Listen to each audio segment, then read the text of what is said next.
But we must do more.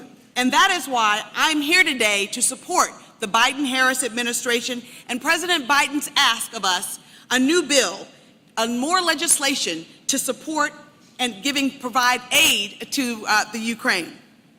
Mr. President, I look forward to continuing to work with you and my colleagues in Congress to support the people of Ukraine as they bravely defend this threat to democracy everywhere. I also would like to thank all of the Alabama workers from Lockheed Martin who have joined us today. They deserve a round of applause.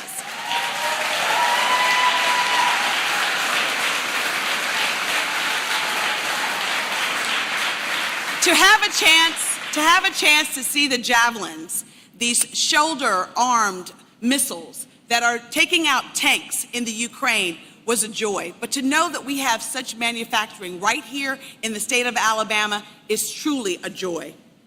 I know that the people here in Troy, and especially here at the Lockheed Martin facility, are getting into good trouble. And I know that John Lewis is smiling to know that this president is in his hometown of Troy, Alabama.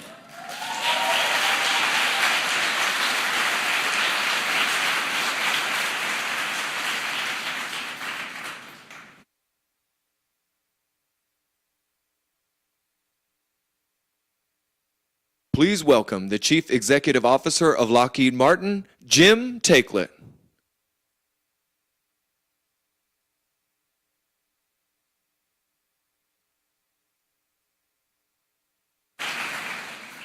Good afternoon, everybody. On behalf of our 114,000 Lockheed Martin team members all around the world, I'm pleased to welcome you to our Pike County operations. It is an honor to host the President of the United States at our facility.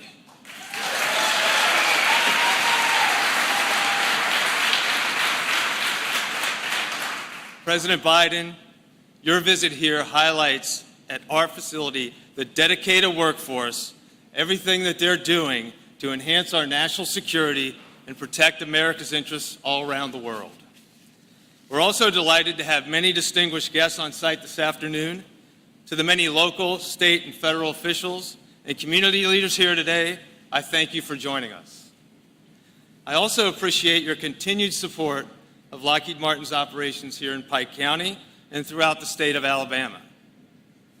For nearly 30 years, the team here has produced some of the most advanced technologies in the world.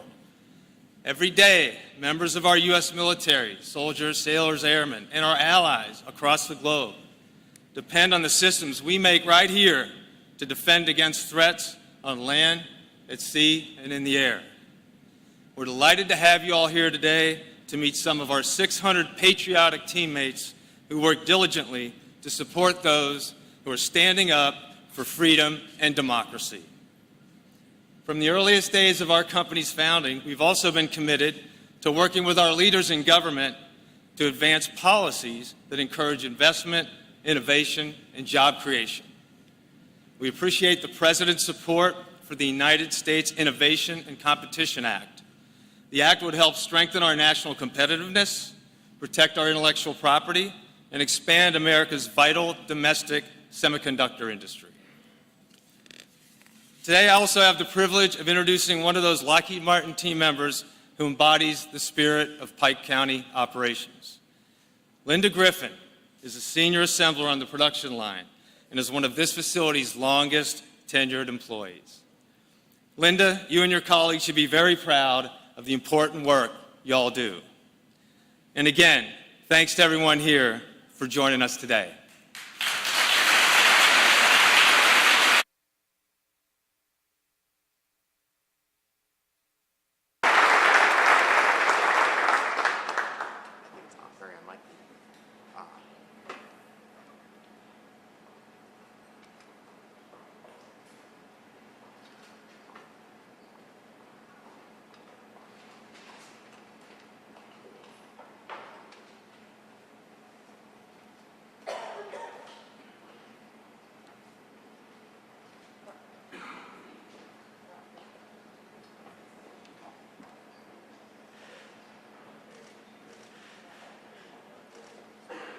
So not only calling it a fundamental shift, but also talking about the far-reaching implications of a ruling like this one, of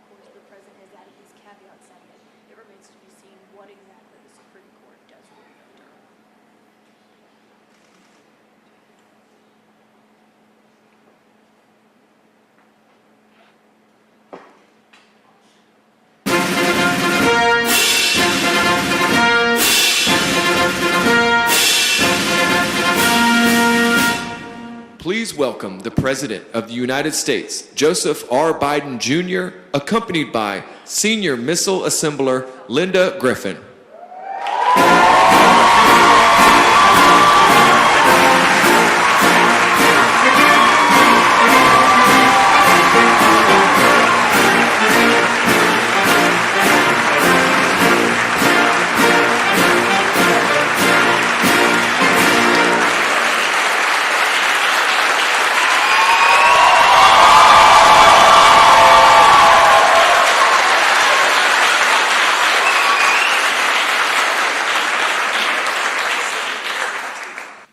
Thank you, Jim. My name is Linda Griffith, and lived in Alabama all my life. I have worked at Lockheed Martin more than 25 years.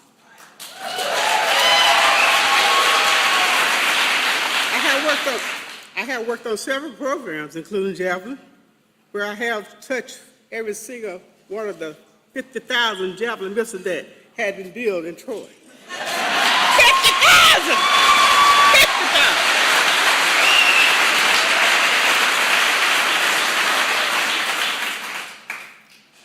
I consider my teammates family, and I can say that the entire Lockheed Martin team is honored by this special guest today. It is a great honor to introduce to you the President of the United States.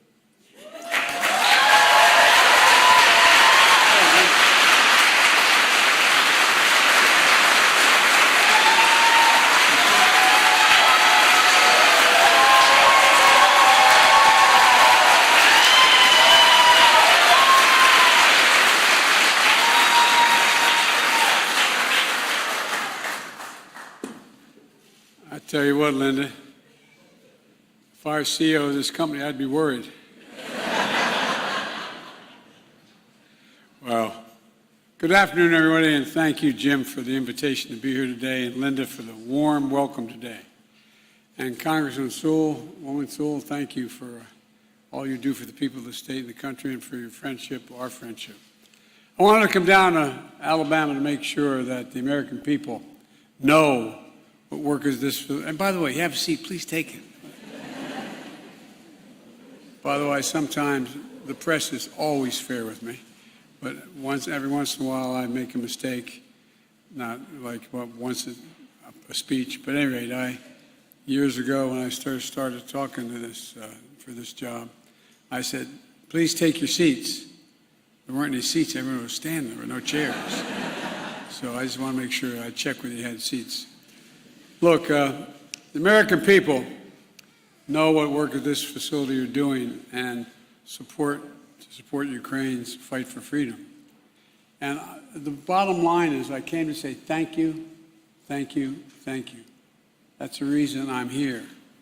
I've been in those battlefields where these missiles are fired, and I spent a lot of time going in and out of Iraq and Afghanistan, maybe a total of 40 times, and I tell you what, and I've been in Ukraine a lot prior to the war and on the border since the war, and it's amazing what you've done.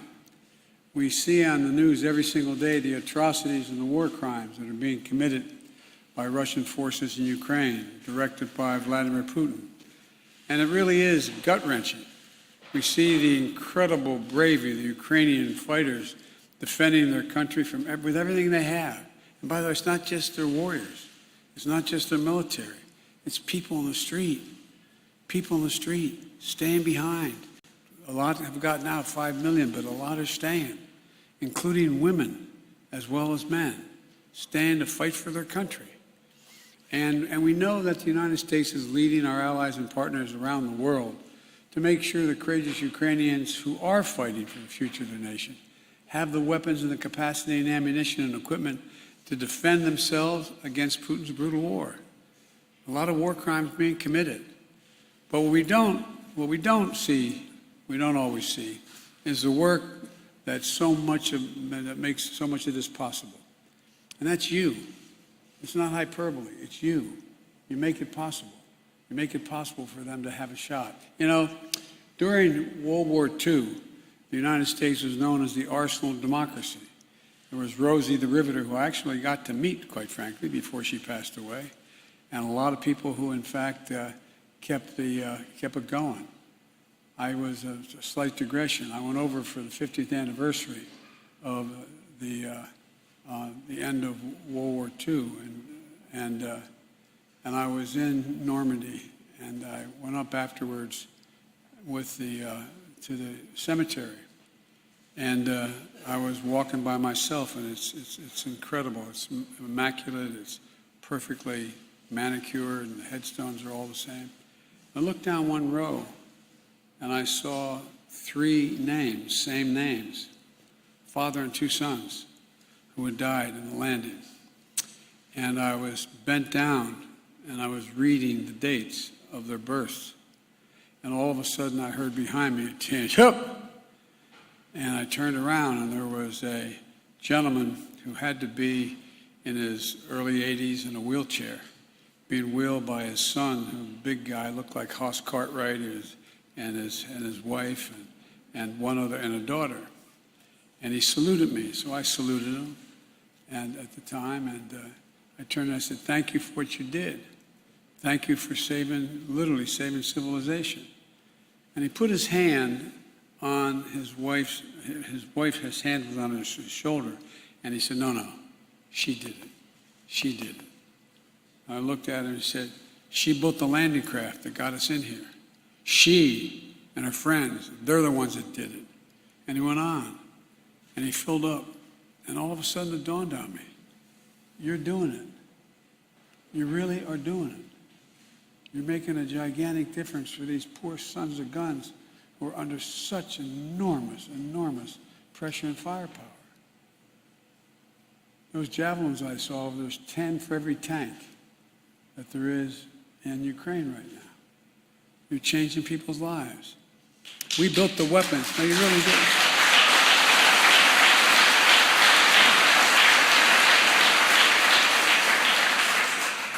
But we built the weapons and the equipment that helped defend freedom and sovereignty in Europe years ago.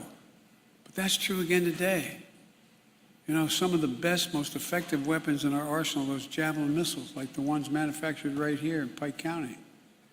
They're highly portable. They're extremely effective against a wide range of armored targets. They can hit targets up to 400 meters away and have a fire and forget capability. That means a person firing can, I know you know it, but it's for anybody who maybe listen, can change positions or take cover before that javelin even strikes home and strikes the target. In fact, they've been so important, there's even a story about Ukrainian parents naming their children, not a joke, their newborn child, Javelin or Javelina, not a joke. So the brave people of Ukraine, including the many civilians who have taken up arms to defend their country, deserve every ounce of credit for pushing back the Russian assault and frustrating Putin's desire to dominate Ukraine.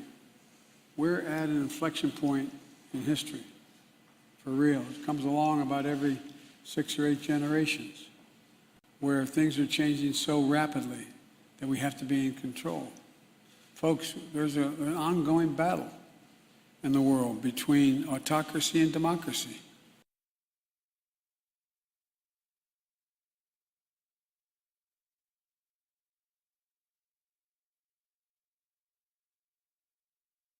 The fact of the matter is, he's just as straightforward about it.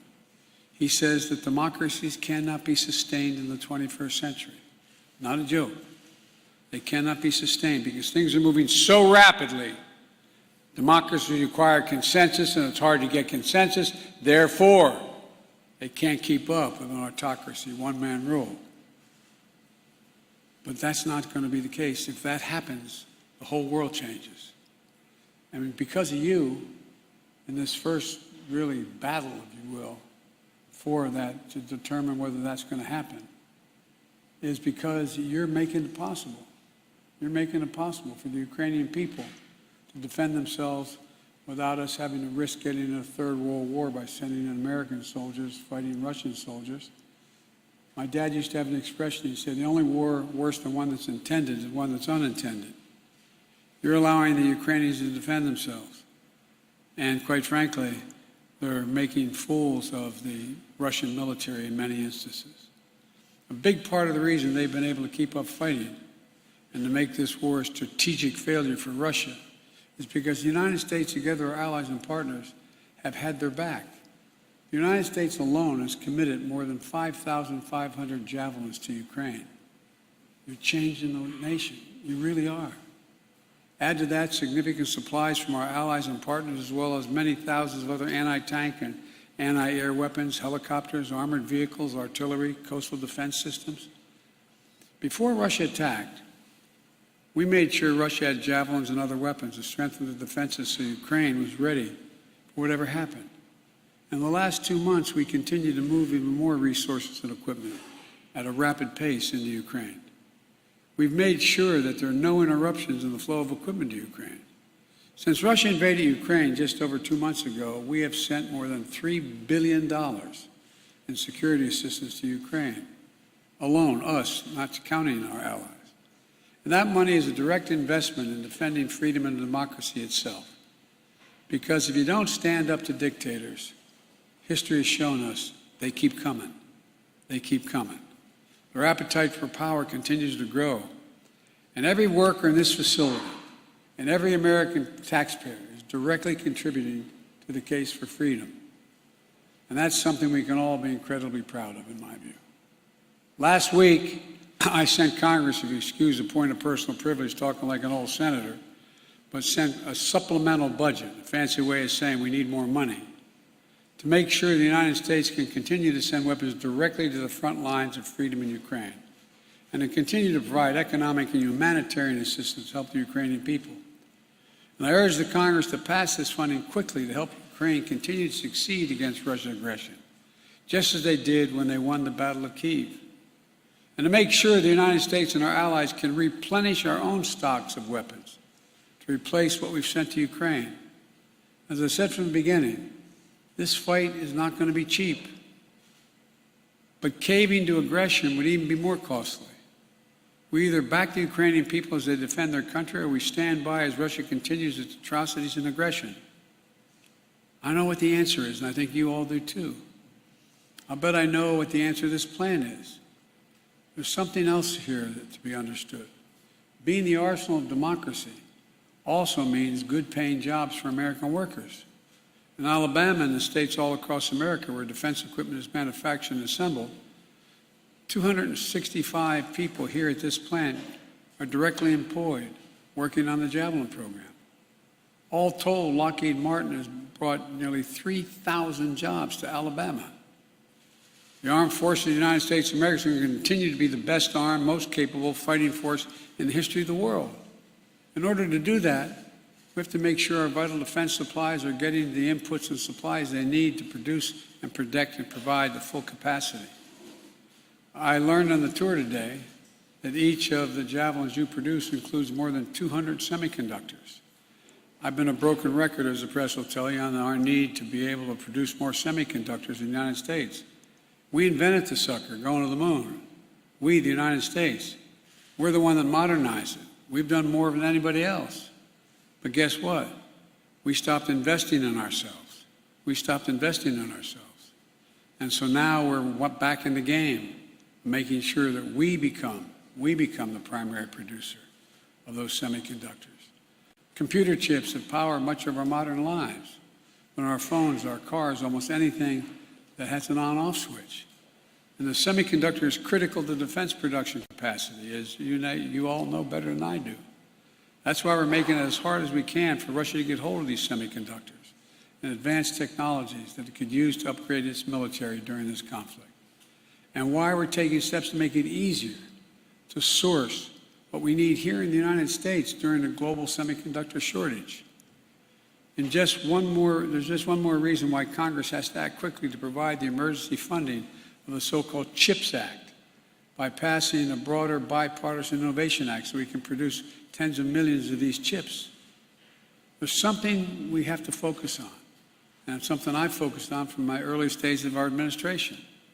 I'm determined to make sure the United States holds its technological high ground in competition with other nations, especially China, as we move forward. Folks, we used to invest as a nation years ago, 35 years ago, we invested 2% of our entire GDP in research and development. We do half of that now. We do half of that. We used to be number 1 in the world. Now we're number 13 in the world. My administration, we're changing that.